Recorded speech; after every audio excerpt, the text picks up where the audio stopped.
On n'est pas du monde, une émission proposée par l'équipe du Verbe, avec Antoine Malenfant et James Langlois.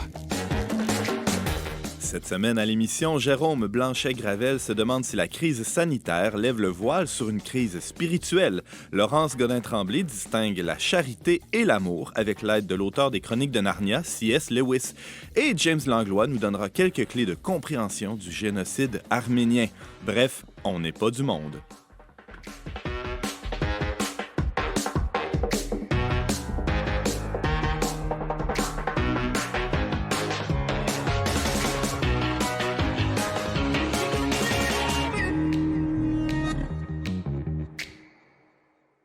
Bonjour à tous et bienvenue à votre magazine culturel catholique. Ici Antoine Malenfant en compagnie de James Langlois, époustouflant co-animateur. Bonjour James. Et tu mets beaucoup trop de pression. Là. Chaque semaine, ça augmente. Je t'avais de lâcher prise. Allez, époustoufle-moi et dis-moi quelque chose, James. Je vais commencer par te souhaiter une belle semaine de la presse et des médias. Ah oui, on est ça. Nous autres, un média, le Verbe Média?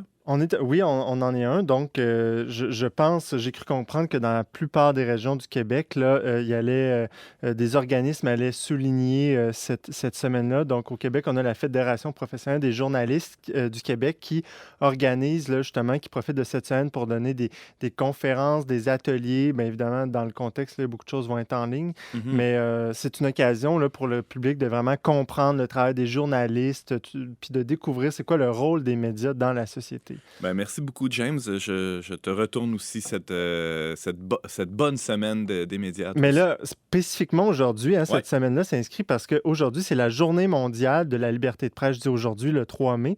Donc, c'est probablement dans cette lignée-là que s'inscrit aussi la semaine. Mais la Journée mondiale de la liberté de presse là, sert à rappeler au gouvernement la nécessité de respecter leur engagement en faveur de la liberté de presse. Puis, c'est important parce qu'il y a beaucoup de journalistes qui sont tués à travers le monde dans leur métier, là. Alors, on est une occasion aussi d'apprécier le fait d'avoir, en tout cas, une liberté de presse assez large ici au Canada. Oh oui. Et James, si les auditeurs veulent nous écrire, comment ils peuvent s'y prendre? Donc, onpdm@le-verbe.com, par la messagerie de nos réseaux sociaux ou par téléphone. Vous pouvez parler à Florence, notre collègue, au 88 908 34 38. Ça nous fait plaisir de recevoir vos commentaires, suggestions et objections. Merci.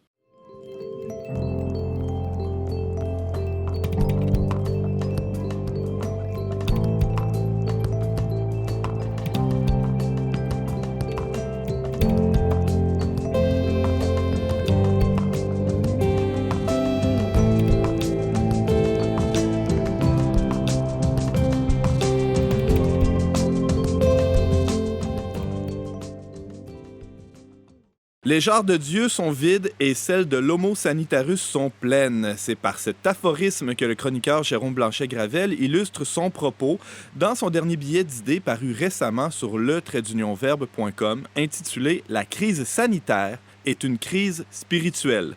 Alors, celui qui signe ce texte est aussi l'auteur de La face cachée du multiculturalisme, paru au CERF en 2018. Il contribue à divers médias, dont le magazine français Causeur, et il est avec nous aujourd'hui par la magie des ondes. Bonjour, Jérôme. Bonjour à vous.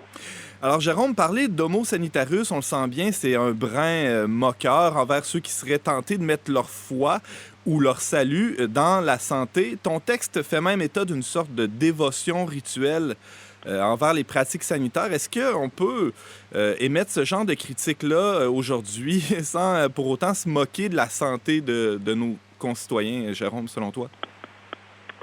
Ben oui, on peut. D'abord, la médicalisation de l'existence dont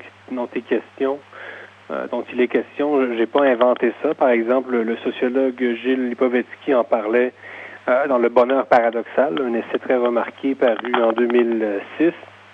Donc, l'homo sanitarus, c'est quoi? Effectivement, une formule un peu, oui, qui tend un peu à se moquer de ce que j'ai appelé le nouvel ordre sanitaire.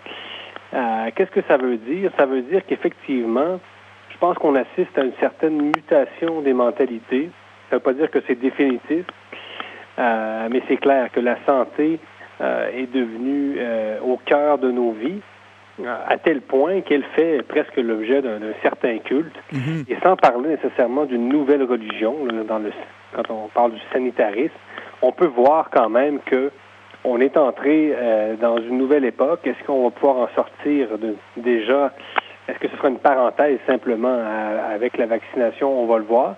Mais c'est clair qu'on assiste quand même quelque chose à un moment, le moment où la santé sera devenue importante au point où toutes les ressources de la société sont actuellement mises au service de la santé. Et effectivement, la santé, c'est important. Je pratique moi-même, je fais de l'exercice, j'essaie de rester en santé. Tout le monde essaie de rester en santé aujourd'hui ou presque. Ceci dit, il ne faut pas effectivement que ça devienne non plus le prétexte pour une nouvelle utopie, donc dans laquelle toutes les ressources, encore une fois, de la société sont mises au service d'une seule idée, celle de rester en santé et ultimement en vie. Parce que le grand paradoxe de ça, c'est que nos sociétés, prétendent faire tout en leur pouvoir pour protéger la vie, mais force est de constater que la vie collective, la vie même de la société est en péril d'une certaine façon. On pourrait dire, reprendre l'expression de Jean-Claude Guilbeault aussi, de parler de la vie vivante, hein, c'est pas, qui est bien au-delà de la simple survie ou d'un état végétatif. Oui, James? Jérôme, est-ce que tu dirais qu'il y avait déjà, par contre, une crise spirituelle en Occident avant la pandémie? Oui, tout à fait. Je pense que c'est l'aboutissement, en fait, du désenchantement du monde. Là. Donc, ce à quoi on assiste, c'est l'aboutissement de la modernité des enchantresses, décrite par Marcel Gauchet, sociologue. Donc, l'évacuation de la religion, de la sphère publique, mais aussi de la vie des gens. Donc, c'est un des effets de la sécularisation que l'avènement de cette société où, par exemple, la mort est un tabou. On ne parle plus de la mort. Et dans la réaction de nos contemporains et dans notre propre réaction à nous aussi, dans cette prévention presque extrême là, du virus, il y a un déni de la mort, un refus de la mort. Et encore une fois, ça ne veut pas dire que il faut se garrocher vers la mort, puis être téméraire, puis ne respecter aucune mesure sanitaire. C'est pas du tout ça que je dis. Je les ai toutes respectées au Québec, là, ou à peu près. Là, je suis rendu au Mexique pour un petit moment, certaines périodes, mais oui, la crise spirituelle était antérieure à ça, et tant qu'à moi, ce nouvel ordre-là, si on peut appeler ça comme ça, vient parachever un peu la modernité. Donc, c'est le fantasme de l'homme-dieu, c'est l'homme qui pense qui est devenu puissant au point où il peut façonner entièrement sa destinée. C'est le cas dans une certaine mesure. C'est le propre du politique. Le politique, c'est quoi? C'est l'homme qui prend en main son propre destin et qui dit non à la théocratie. Hein. C'est à peu près ça. Mais ça a une limite. Évidemment, l'homme contrôle une partie de sa destinée, mais il ne peut pas prévoir, il ne peut pas braver la mort, par exemple, il ne peut pas la repousser éternellement, etc. Donc, dans le confinement, dans la prolongation éternelle du confinement perpétuel, il y a beaucoup de ça, de ce refus de la mort et de ce refus, finalement, de la fatalité. Et encore une fois, je le redis, il ne s'agit pas d'être téméraire, de sauter dans la marmite du virus, là. Mais on est un peu dans l'illusion du contrôle. On ne peut pas, par exemple, contrôler les moindres faits et gestes de nos contemporains pour être sûr à 100% que jamais on va attraper le virus. Là. Et Jérôme Blanchet-Gravel, je rappelle, tu signes un texte sur le-unionvert.com qui s'intitule « La crise sanitaire est une crise spirituelle ».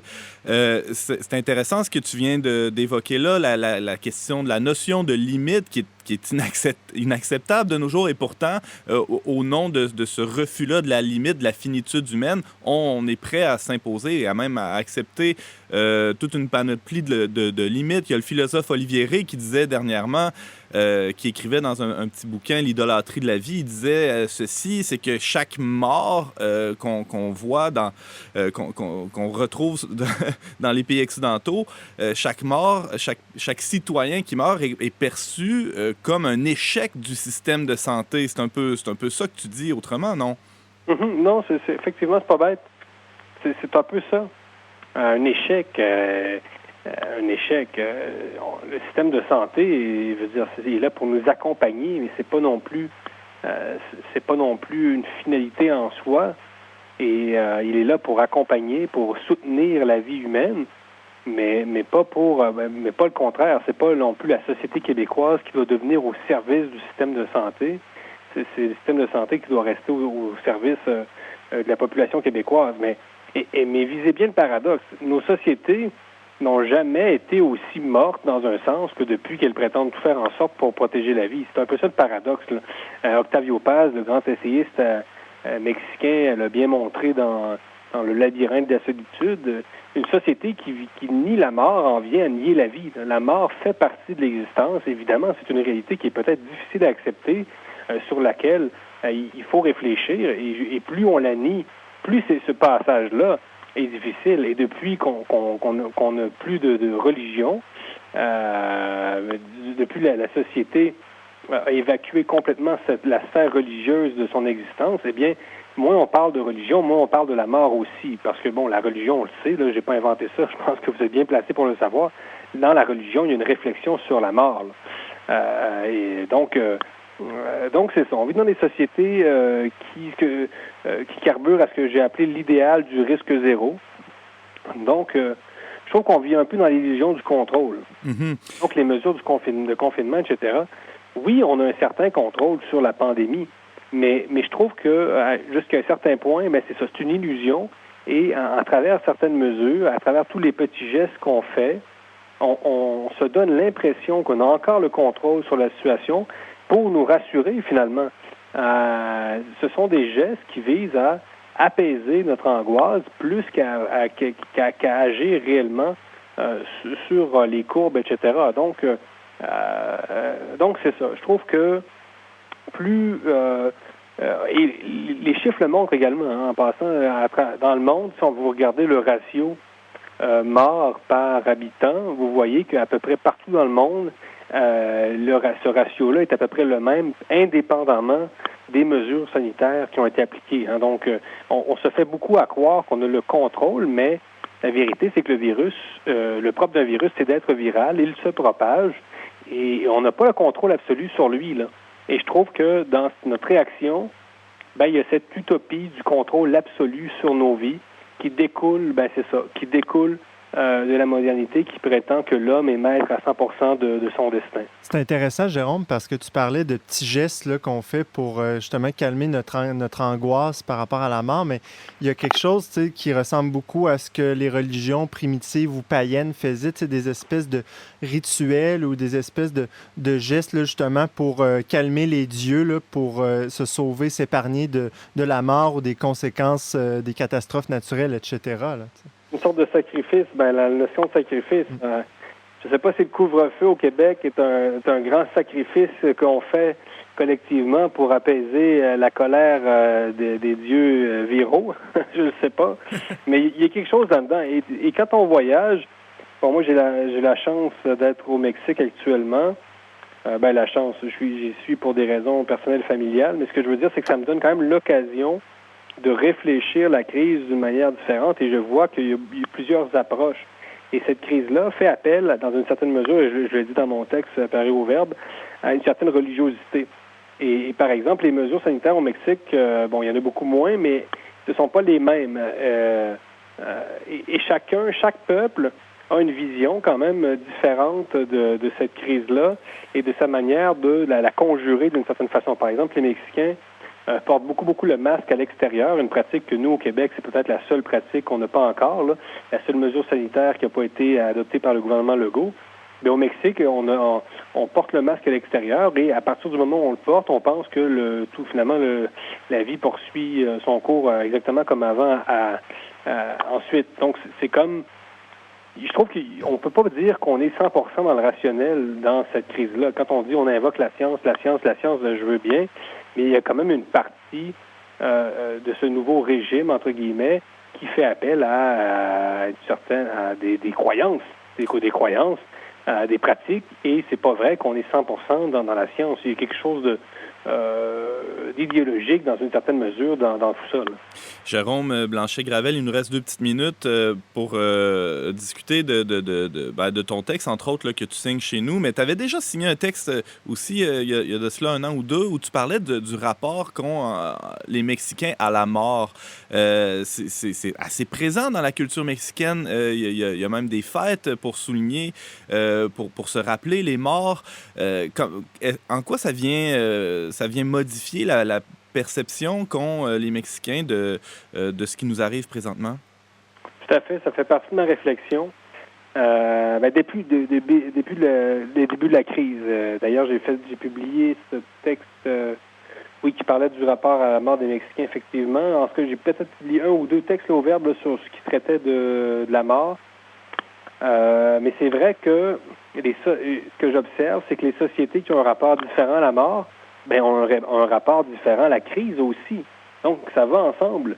Et ce qui m'étonne, c'est qu'au Québec, on n'a pas eu, tant qu'à moi, la maturité dans le débat de parler de la mort. Pourquoi toute la société actuellement est paralysée ou en partie paralysée? Eh bien, c'est pour éviter la mort. C'est pour rester en santé. Donc, c'est comme si on n'était même pas capable de nommer le but ultime de ça. Et il y a un malaise qui est présent au Québec là, et ailleurs en Occident. C'est un malaise autour de la mort. Et j'ai peine à croire qu'on n'ait pas fait état de ça plus que ça dans les médias. Je pense qu'à part au Verbe, je n'ai pas vu de réflexion comme telle sur le sujet. Mais alors que pourtant, toutes les ressources de la société sont actuellement mises au service de la santé et de la vie, mais d'une vie qui est de plus en plus aseptisée.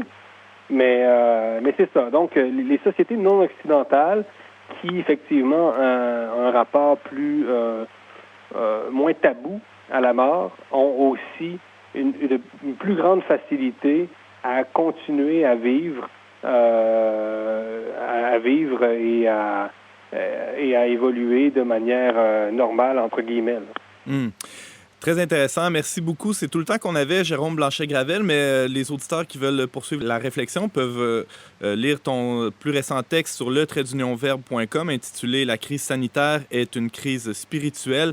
Merci d'avoir pris ce temps avec nous, Jérôme, et à bientôt. Un grand plaisir. Merci de l'invitation.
Je vois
Vous êtes avec Antoine Malenfant à la barre d'On n'est pas du monde. On vient d'entendre Laurence Anne avec la pièce Quelques lunes.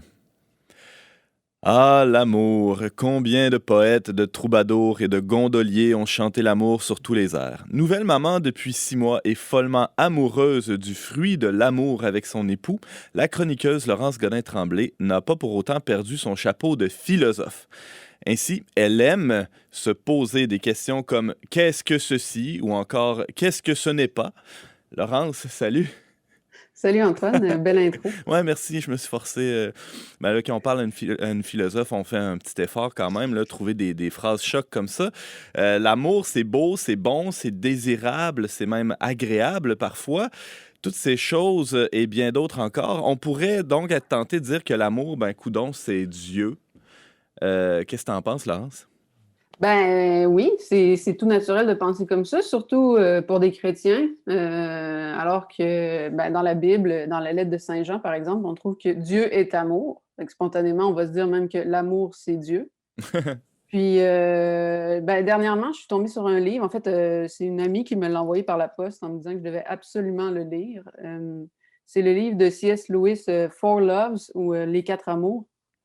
Puis lui, il a la thèse un peu spéciale de prime abord que oui, Dieu est amour, mais l'amour, c'est pas Dieu, c'est pas la même chose. Ah, l'amour, c'est pas Dieu. Donc, Fido est un chien, mais tous les chiens ne sont pas Fido, c'est ça? Ah, bravo, ça fait un peu de logique, on dirait. Yeah, yeah. Donc, j'ai une étoile sur mon cahier de la professeure Godin-Tremblay. Alors, l'amour n'est pas Dieu, c'est ce que dit Lewis, et toi, visiblement, tu es d'accord avec ça. Ça faisait longtemps que... c'est une opinion que j'avais, disons, là, mais c'est une opinion que j'avais envie d'approfondir puis d'articuler un peu mieux. J'avais cette opinion-là. Pourquoi? Parce que il me semble, en tout cas, même Lewis dit ça, à un moment donné, ça devient comme du sens commun. On regarde les gens parler de l'amour, puis c'est pas qu'il nous vient haut le cœur, mais presque. C'est-à-dire que il y a comme certaines formes, par exemple, dernièrement, on a entendu Louise Latraverse, là, Ouais. avec non pas l'amour du Christ, là, mais l'amour Christ qu'elle avait dit, pour ne pas sacrer. C'est devenu même un slogan imprimé sur des t-shirts, etc. Ouais. C'est ça. Donc ici, on voit, tu sais, comme, qu'est-ce qu'elle nous dit? Elle nous dit la chose la plus importante dans la vie, tu sais, c'est l'amour. Pourtant, tu sais, quand on écoute son discours, on se dit, c'est pas tout à fait ça qu'on dit les chrétiens, mais c'est un peu ça aussi, parce que nous, on parle tout le temps d'amour. Un chrétien, qu'est-ce que ça fait? Ça parle d'amour. Fait que ça, puis d'autre part aussi, certaines formes d'amour aussi, là, qu'on peut rencontrer. Là, je pense, entre autres... au moment où je me suis convertie justement au christianisme, je parlais, c'est vraiment une nouvelle vie pour moi. Puis j'ai une amie, elle aussi, elle avait une nouvelle vie. Elle avait commencé une relation extra-conjugale avec un homme occupé, disons. Puis quand elle m'en parlait, là, je me disais, c'est drôle, ça ressemble un peu à ce que je vis, là, une espèce de conversion, une espèce de... Puis l'amour semblait comme, dans ses yeux, un dieu, là, c'est vraiment la nouvelle chose dans sa vie. Puis, dernièrement, comme tu l'as mentionné en introduction, je suis devenue maman. Puis là aussi, je suis tombée dans un monde qui parle beaucoup d'amour. Le monde des mamans, c'est spécial, là, on va se le dire. Là. Ces temps-ci, mon fils apprend à manger, là, puis la mode, c'est des gros morceaux. Là, c'est bien stressant. Je sais pas, James, il est... Ouais, aussi, on le voit là, avec les animaux. Hein, beaucoup de gens disent j'aime mon chien, j'aime mon chat. Est-ce que ça vaut, est-ce que c'est le même type d'amour que justement nos enfants ou nos époux, épouses? Oui, c'est ça, c'est ça. Puis, mais Lewis, c'est quelque chose d'intéressant. Là. Il dit, par exemple, en général, quand même, on sortit un peu, la plupart des gens vont pas comme idolâtrer leur amour de leur chat ou de leur chien. Il dit, là où on idolâtre l'amour, c'est quand il ressemble le plus à Dieu, parce que quand ça devient là, vraiment intense, là, comme mon ami là, qui avait vraiment un amour passionnel, ou comme je disais, les mamans. Oui, mais ça, Laurence, c'est parce que tu connais pas assez des vrais fans de chats, là. Non, je sais, c'est ça que je dis, là, c'est en général, là, c'est comme quand les gens sont... En tout cas. Mais là, tu parlais des grosses bouchées il y a quelques instants. Donc, ton cœur de mère se serre dès que ton fils prend une trop grosse bouchée. T'es très amoureuse de ton bébé, en quelque sorte. Il y a un amour très fort, en tout cas, qui te lie à lui. On pourrait même qualifier cet amour-là de total, ou est-ce que c'est trop fort de dire ça? Ben, c'est ça, c'est là où je m'en allais avec mes trop grosses bouchées, là. C'est-à-dire que, je disais, le monde des mamans est spécial, là, puis là, les sites, justement, pour nourrir les enfants, là, en témoignent, là, les blogs de conseils, là, les mamans se donnent des conseils entre elles. Puis souvent, tu sais, une maman, quand ça parle, ça dit des choses comme Maintenant que j'ai enfanté, je connais l'amour, là. Tu sais, vraiment, j'aime mon enfant inconditionnellement, à la condition que ce soit mon enfant, là. Moi, c'est toujours ça que je me dis. Mais c'est ça, il y a vraiment comme mon mari peut même pas comprendre. Des fois, j'entends ça, là, les hommes peuvent pas comprendre. Pour les papas, c'est pas la même chose. Moi, je vis l'amour. Bon, fait que C.S. Lewis, ce qu'il se propose dans son livre, c'est de mettre un peu d'ordre, là, parce qu'on l'a dit, aimer son chien, c'est pas la même affaire qu'aimer son enfant. Aimer son enfant, c'est pas la même affaire qu'aimer son mari. Ou Louise Latraverse, quand tu as parlé de ses amis, tout le monde en parle, là, les gens du milieu, ben on n'aime pas ses amis non plus comme on aime son chum, sa blonde, etc. Ou le chocolat. Ou le chocolat, ou le Mhm. vin, ou les chats. Donc, il y a vraiment comme de l'ordre à mettre dans tout ça. Puis pour faire ça, C.S. Lewis récupère comme des distinctions qu'on trouvait chez les Grecs, par exemple, mais qu'on a plus des fois dans le mot amour, là. C'est-à-dire 4 sortes d'amour, 4 façons d'aimer. Alors, quelles sont ces 4 sortes d'amour chez Lewis et par la bande chez les Grecs, Laurence? Il commence pas par celle-là, mais je trouve qu'elle est assez elle est facile, là, fait que moi, je préfère commencer par celle-là. Il parle d'abord de philia en grec, là, on trouve dans la philosophie, justement. Donc, ça, c'est l'amitié. Puis de fait, on dit ça, là, on aime ses amis. Puis Louise Latraverse, comme j'ai dit, à tout le monde en parle, elle a parlé de ses amis, les gens du milieu. Fait, bon. Fait que C.S. Lewis parle de l'amitié, puis pour le distinguer, entre autres, de l'amour de couple, par exemple, il va dire l'image classique, les amoureux se regardent l'un l'autre, fondent l'un dans l'autre. Les amis regardent dans la même direction. Donc, il leur faut comme une passion commune. Lewis, il dit l'amitié naît au moment où vous tombez sur quelqu'un qui aime, par exemple, la musique des années 50. Là. Puis là, t'es, toi aussi, tu aimes la musique des années 50. Puis là, tout d'un coup, là, vous avez le goût de passer la soirée avec à parler de musique des années 50, c'est votre ami. Fait qu'il dit ça prend vraiment une passion commune pour forger l'amitié.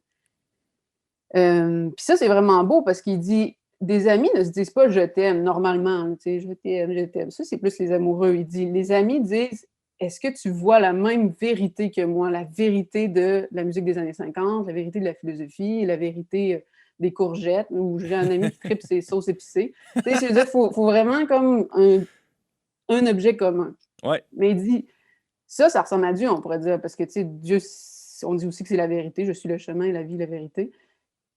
Sauf qu'il dit, l'amitié, vraiment, là, quand c'est intense, quand ça dérape, on pourrait dire aussi, c'est, ben là, on se met à penser qu'on est comme seul au monde. Il dit, les amis ne sont pas orgueilleux individuellement, mais orgueilleux en groupe. Et donc, ben bonne, ma gang d'amis, puis les autres ne peuvent pas nous comprendre. Il y a une exclusivité qui devient presque... En fait, qui peut devenir malsaine assez vite, là. Oui, c'est ça. Puis Lewis, il dit, on a bien de la misère à l'admettre, mais regardez vos cercles d'amis, là. Puis de fait, là, moi, je suis en philosophie, puis moi, je me mets amie quand quelqu'un me dit qu'il aime Thomas d'Aquin et Aristote. Mais en plus, Thomas d'Aquin lu de cette manière. Ah là, c'est mon ami, les autres, ils n'ont rien compris. Non, mais vous l'avez l'affaire, vous autres, hein, toi puis ta gang, Laurence, il faut se le dire. Là. C'est ça. Puis les autres, ben, c'est un peu comme des moldus. Là, ils vivent dans un autre monde. Bon, mais ça, c'est les dérapages de l'amitié. Ouais. Deuxième sorte d'amour, Laurence, le temps file. Deuxième sorte d'amour qu'on retrouve dans le livre Four Loves de C.S. Lewis. C'est l'amour de couple, ou on appelle communément Eros, comme dans érotique. Là, je l'ai dit tantôt, là, l'image, c'est comme le contraire de l'amitié au sens où on fond l'un dans l'autre. Là, on se regarde. Puis il dit ça ressemble à Dieu, parce qu'un Eros fort, là, ça nous donne le goût de tout donner à l'autre, comme Dieu nous a tout donné. Fait que c'est pour ça aussi que ça peut avoir l'air de Dieu. C'est une image aussi de l'amour de Dieu. On a ça dans la Bible même, le Christ comme époux, etc. Fait que ça, c'est vraiment cet amour-là, là, on fond l'un dans l'autre. Évidemment, ça aussi, il peut y avoir des dérapages parce que C.S. Lewis nous dit, par exemple, l'Éros promet « Je te donnerai ma vie pour l'éternité ». Sauf qu'il dit aussi, mais là, dans le quotidien, l'autre est pas mal moins érotique, justement. Là. Il pète, il mange, je veux dire, il est désagréable. Il dit, c'est comme si Eros fait une promesse qu'il n'est pas capable de tenir. Une promesse d'éternité qui, dans le concret, s'effrite. Et ça, on le voit, là, manifestement. Là, un couple sur deux se sépare, là, dit-on. Mhm.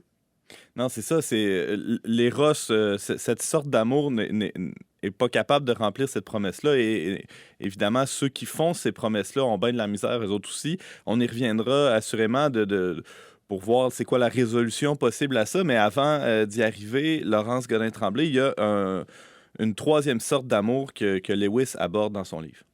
Ouais, la troisième sorte, je l'ai évoquée quand j'ai parlé des mamans, entre autres. Lewis appelle ça l'affection. En grec, c'est storgé.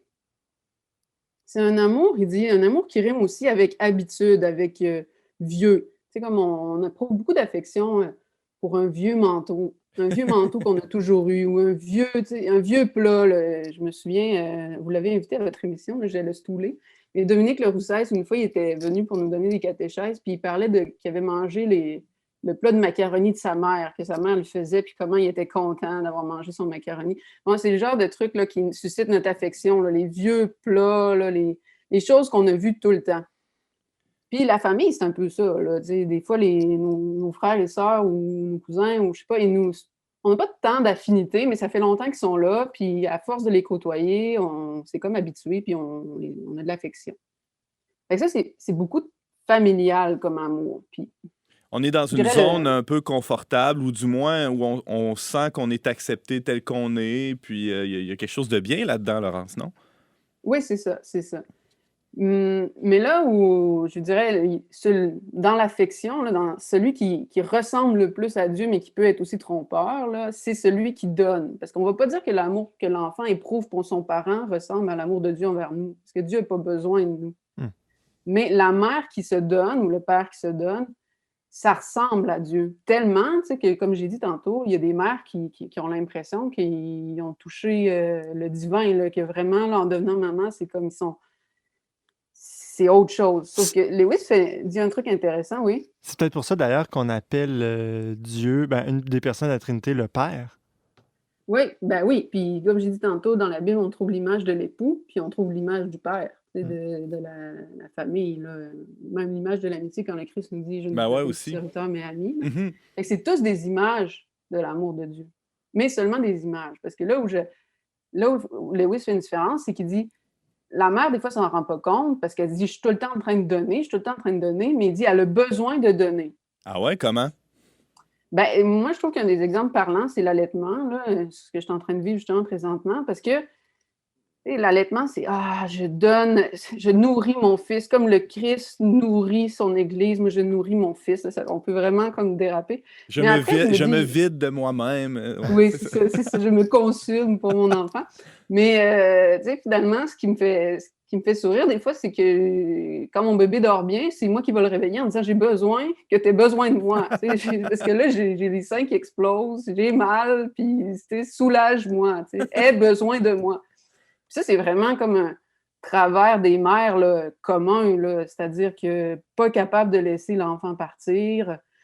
Bon, je la nommerai pas, là, mais je pense à quelqu'un, entre autres, que quand on a fait l'annonce des fiançailles, son fils unique qui s'en va, ça a été difficile. Là. Je nommerai pas la personne. Non, bien sûr.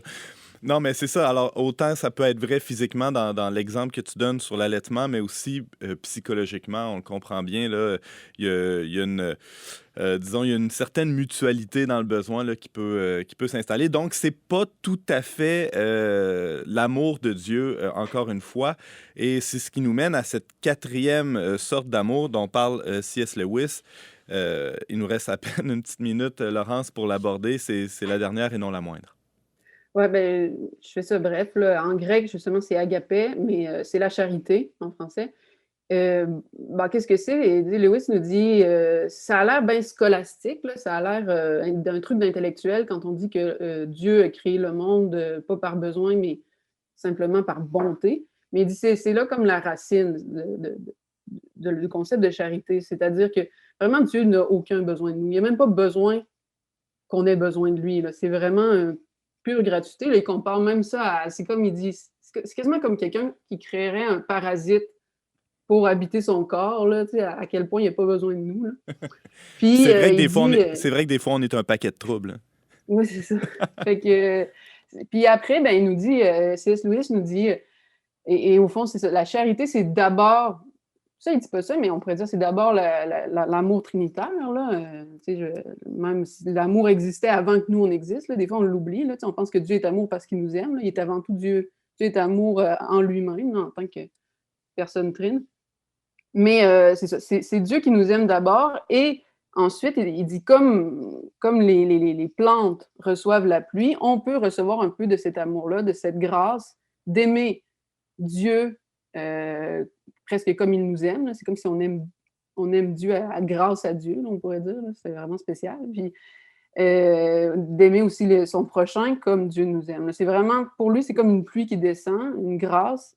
Il dit qu'il va aussi féconder nos autres amours, nos amours naturels. Parce que c'est tout bon, là, l'amitié, l'affection, Eros, c'est super, là, la nature, là, pour Lewis, c'est bon. Mais c'est des choses qui dit, ces amours-là, pour être parfaitement eux-mêmes, ont besoin d'être alimentés par la source, qui est l'amour de Dieu. Donc, pour remplir la promesse que ces types d'amour-là nous font, ça doit passer par... C'est la charité qui peut réaliser cette promesse-là. C'est ça, Laurence? C'est ça, exactement. Comme par exemple, la promesse d'éternité que fait Eros, « Je vais t'aimer toute ma vie ». Bon, qu'on voit visiblement, c'est plus difficile que ça en a l'air, puis on n'y arrive pas. Ben, qui aime de toute éternité? On a un psaume, justement, où c'est la ritournelle, là, parce qu'éternel est son amour, parce qu'éternel est son amour. Qui aime de toute éternité? C'est Dieu. Puis c'est comme si c'est cet amour-là qui va, c'est comme je disais, là, être la pluie qui va faire pousser nos autres amours d'une façon adéquate. Laurence Godin-Tremblay, tu nous parlais d'amour, pas n'importe lequel, l'amour de Dieu qui vient féconder les autres types d'amour bien humains, ceux-là, l'amitié, l'éros, l'affection. Merci beaucoup d'avoir apporté pour nous cet éclairage. Merci à vous.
C'est toujours Antoine Malenfant au micro d'On n'est pas du monde et on vient d'entendre un extrait de l'hymne des chérubins de la liturgie arménienne. Le 24 avril dernier, le président états-unien Joe Biden reconnaissait le génocide des Arméniens perpétré par l'Empire ottoman, l'actuelle Turquie, entre 1915 et 1923. Intrigué par la culture de ce peuple doté d'une force et d'une résilience hors du commun, mon collègue James est allé à la rencontre d'Arméniens pour préparer un reportage publié d'ailleurs la semaine passée sur le-verbe.com. Salut James. Allô Antoine. Pourquoi tu as choisi de commencer ta chronique avec l'extrait qu'on vient tout juste d'entendre? Je sais pas si tu es d'accord avec moi, là, à chaque fois que j'entends ça, là, ça vient me chercher. J'ai l'impression que même si j'écoutais ça, puis tu sais, je connaissais pas beaucoup l'histoire du génocide arménien, puis déjà, juste en écoutant leur liturgie, tu peux comprendre, tu peux sentir dans ce qu'ils chantent, dans ce qui est chanté, dans le ton, toute la tragédie qu'il y a ouais. derrière ce qu'ils ont vécu. Alors, venons-en à justement cette tragédie vécue par le peuple arménien il y a à peu près une centaine d'années. C'est ça, on a fêté cette année, on a commémoré les 106 ans de ce génocide qui a commencé en 1915, lorsqu'il y a eu 600 notables environ arméniens qui étaient à Constantinople, qui ont été arrêtés, déportés puis massacrés. Et ça a été le coup d'envoi de ce génocide qui a fait presque 1,5 million de morts au cours, comme tu disais, jusqu'en 1923. Donc, c'est vraiment un temps, chaque printemps, le 24 avril, d'ailleurs, c'est la journée que Joe Biden a choisie pour reconnaître le génocide. Bien, chaque printemps, à cette date-là, les Arméniens se rappellent qu'on a voulu les exterminer. Et donc, là, j'ai eu la chance de, justement, parler avec 2 Arméniens là, qui ont pu me parler un peu plus de leur histoire. Donc, on va commencer en écoutant le frère Gabriel Chadarevian, qui est dominicain du Canada. Donc, le père de ma grand-mère, il a été massacré. Il faisait partie de ceux qu'on a intitulés les héros de Marash. Et puis, ma grand-mère m'a raconté qu'on a mis sa tête dans une pique ou une épée, et puis on faisait le tour de la ville avec la tête tranchée du grand pacha de Marash, du maire, pour terroriser les Arméniens, pour qu'ils se rendent. Alors les Arméniens se réfugiaient dans les églises, et ma grand-mère m'a raconté comment dans l'église arménienne catholique, il y a eu plus de 3000 réfugiés. Elle m'a raconté comment des femmes et des témoins lui racontaient que sur le chemin de déportation, des femmes enceintes arméniennes étaient éventrées et leurs bébés sortis et c'est des horreurs.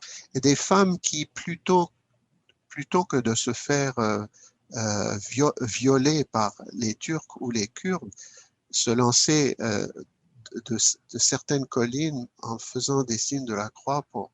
Bon, donc, imagine-toi, j'ai grandi avec ces témoignages des horreurs des Turcs. Et tu te rends compte que les Arméniens, les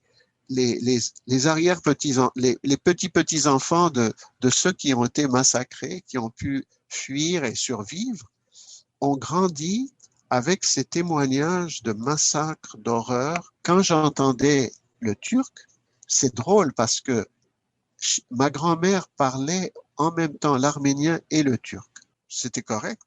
Mais les étudiants turcs, j'avais comme une sorte, j'étais la chair de poule de haine qui sortait en moi. Après ma conversion, ça a commencé à changer. C'est assez intense, c'est assez troublant, ce témoignage que le frère Gabriel a entendu de sa grand-mère, qu'elle a vu, qu'elle a vécu. Tu as rencontré aussi un autre Arménien, James Langlois, un journaliste français. Oui, qui comme le frère Gabriel, d'ailleurs, est né à Alep. Il va nous expliquer, ce journaliste Krikor Amirzayan, qui milite beaucoup par ses caricatures et ses articles en France pour la reconnaissance du génocide, va nous expliquer pourquoi Alep a été importante, cette ville, dans l'histoire du génocide.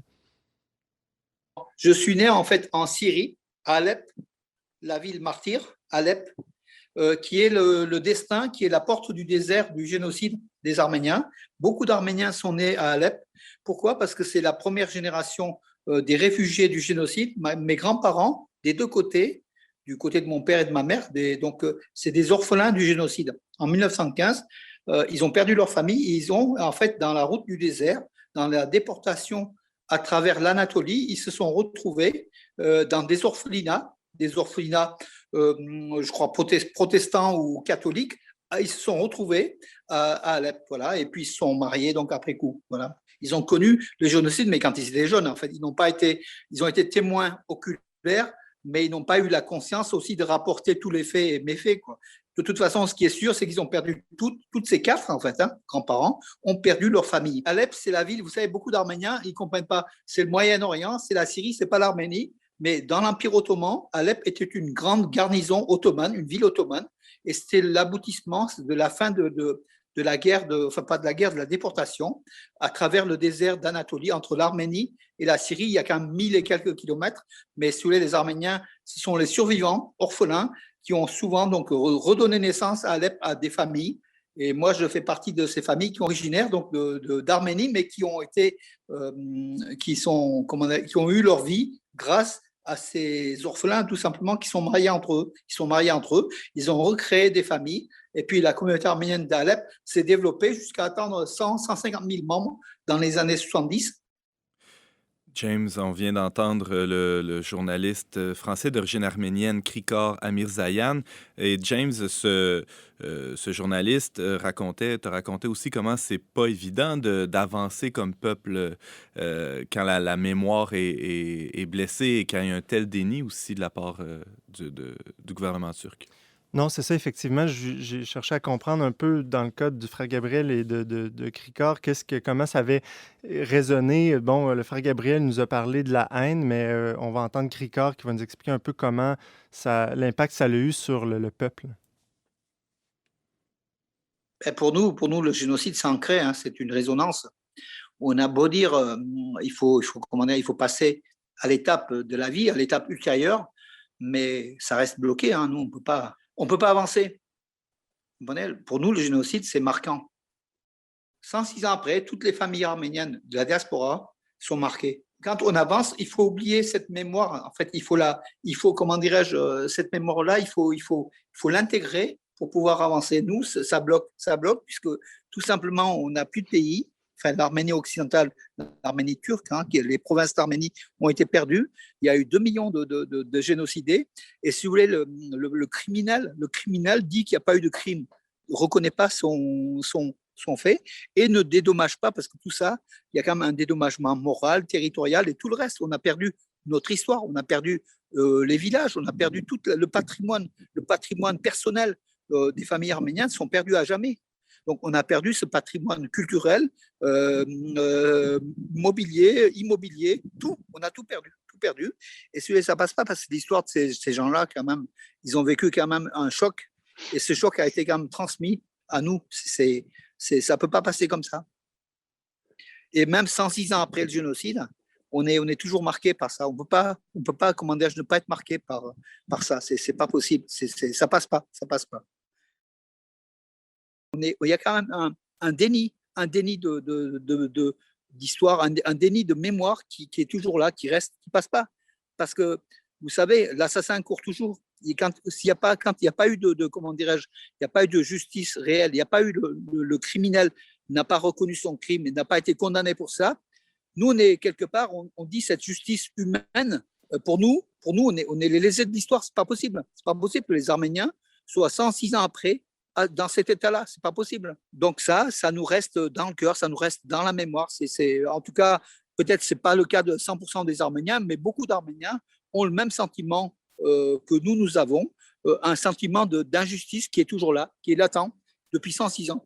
Voilà, on a été victime de cette tragédie de l'histoire, mais bon, on a payé cher, trop cher, voilà. La mort, c'est irréparable. Ce qui est fini, c'est fini. C'est pas possible. Les chocs psychologiques pendant 5 générations, c'est fini. La mémoire, c'est fini. Il y a beaucoup de choses. L'argent ou même le pardon ne peut pas racheter. Ça, bon, il faut que nous-mêmes, on fasse le deuil de ça. Et c'est ce deuil-là qui est le plus dur. Parce que financièrement, on n'attend pas grand-chose. territorialement, on peut faire des corrections territoriales, mais ce n'est pas non plus le truc. En fait, c'est que le temps, peut-être, qui va, dans 10 générations, 20 générations, peut-être, tout ça, ils vont peut-être oublier tout doucement, mais ils ne s'oublieront pas facilement, en tout cas. Le journaliste français d'origine arménienne, Krikor Amirzayan, qui parle de reconnaissance de ce génocide dont ont été victimes les Arméniens il y a de cela une centaine d'années. Où on en est, James Langlois, avec la reconnaissance de ce génocide? Ailleurs dans le monde, il y a d'autres pays qui ont reconnu cette tragédie. Oui, ben on parle d'une trentaine de nations occidentales, là, pour la plupart, dont le Canada, la France, l'Australie, les États-Unis. C'est la plupart des pays qui ont accueilli la diaspora arménienne. Mais bon, ça reste que l'important pour eux, c'est que la Turquie vraiment reconnaisse ça. Mais quand même, il y a un chemin à faire déjà, je pense, à l'intérieur du cœur de chaque personne. Et c'est ce dont le frère Gabriel nous témoigne là, en parlant du pardon. Après ça, j'ai rejoint les Dominicains. Les Dominicains, après des études philosophie et théologie, m'ont envoyé en France pour faire des études doctorales en patristique. Et durant ces études doctorales, alors que je passais l'été chez les moniales dominicaines, pas loin de Strasbourg, il y avait un groupe d'étudiants de quelques universités qui sont venus parce que c'est un très beau lieu et leur monastère ressemble à un chalet suisse dans une montagne. Et je ne sais pas comment, un de ces étudiants, qui était un doctorant lui aussi, il s'est présenté à moi. Il m'a dit que lui, c'est un Turc, et puis il a appris que j'étais arménien. Il m'a dit, alors moi, j'ai figé un petit peu. Il m'a dit qu'il a appris, il a connu les horreurs, les exactions, etc., qui ont été commises à l'encontre des Arméniens. Et il m'a dit, je voudrais te présenter mon pardon personnel et celui de mon peuple. Alors, ma haine, on dirait la chape de haine que j'éprouvais, avec la grâce de Dieu, la grâce de mon baptême qui a été réactivée, la grâce de la conversion, a fondu comme une sorte de... C'est quand même incroyable cette histoire que le frère Gabriel t'a racontée, James. Oui, absolument. Puis, donc, lui, justement, il parle du pardon, mais il voit aussi que c'est quelque chose de difficile et que ça prend la grâce pour le faire. Là. Lui, en bon théologien, il l'explique bien. Là. Je peux comprendre, sans approuver, comme chrétien, comme catholique, comme dominicain, la haine qu'éprouvent les Arméniens. Maintenant, s'il y avait eu un mot ou un geste de la part des autorités turques, maintenant c'est encore pire avec Erdogan, la grâce guérit, libère et transforme. Mais la grâce aussi opère sur la nature, bien sûr. Si les faits sont là, les faits, c'est qu'il y a eu 1,5 million, c'est le premier génocide du XXe siècle, qui n'est toujours pas reconnu, où il y a un déni de la part des Turcs. La grâce, bien sûr qu'elle est très puissante, mais elle peut être bloquée par je dirais, les blessures de cette nature.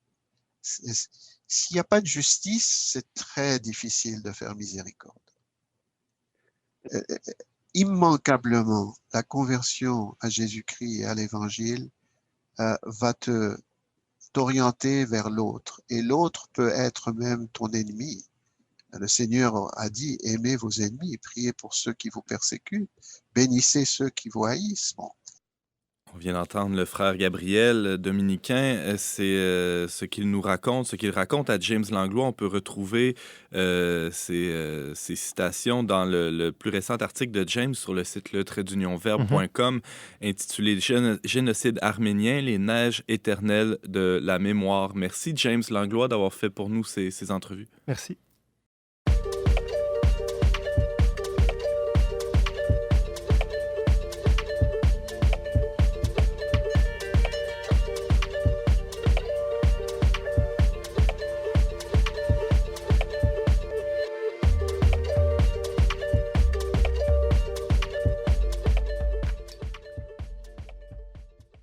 C'est tout pour cette semaine, mais avant de se quitter, James, une petite suggestion de ta part.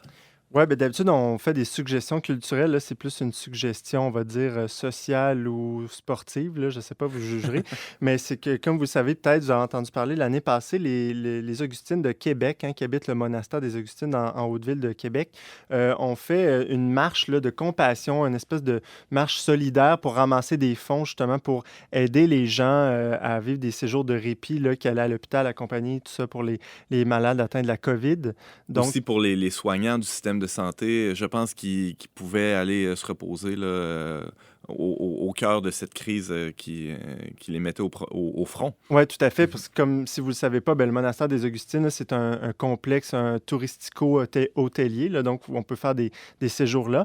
Mais bref, là, cette année, elle change un peu le modus operandi. Elle lance plutôt l'appel à la population à participer à cette marche. Donc, elle invite les gens à s'inscrire d'ici le 5 juin. Il y a un départ virtuel là, qui va être fait. Et puis, donc, elles invitent les citoyens à marcher peut-être une vingtaine de kilomètres, là, puis à ramasser des fonds pour participer à la cause. Donc, tout est sur le... Vous cherchez le mouvement de compassion, le relais solidaire. Il y a une plateforme sur Je donne en ligne à ceux qui veulent participer. La semaine prochaine, à l'émission, Jean-Philippe Trottier va tenter de réhabiliter la Nouvelle-France à nos pauvres yeux de moderne. Valérie Laflamme-Caron va nous partager une relecture de son année COVID en pastoral scolaire et Simon Lessard va nous faire un petit éloge de la patience. On est impatient d'entendre ça. Merci d'avoir été avec nous cette semaine. Vous pouvez en tout temps écouter cette émission en rattrapage et la partager via votre application balado préférée. Pour tous les détails, visitez le-verbe.com/radio. Je remercie les chroniqueurs qui ont été avec nous aujourd'hui et Thierry Boutin à la régie, ainsi que la Fondation Lucien Labelle pour son soutien financier. On se retrouve la semaine prochaine, même heure, même antenne, pour une autre émission d'On n'est pas du monde.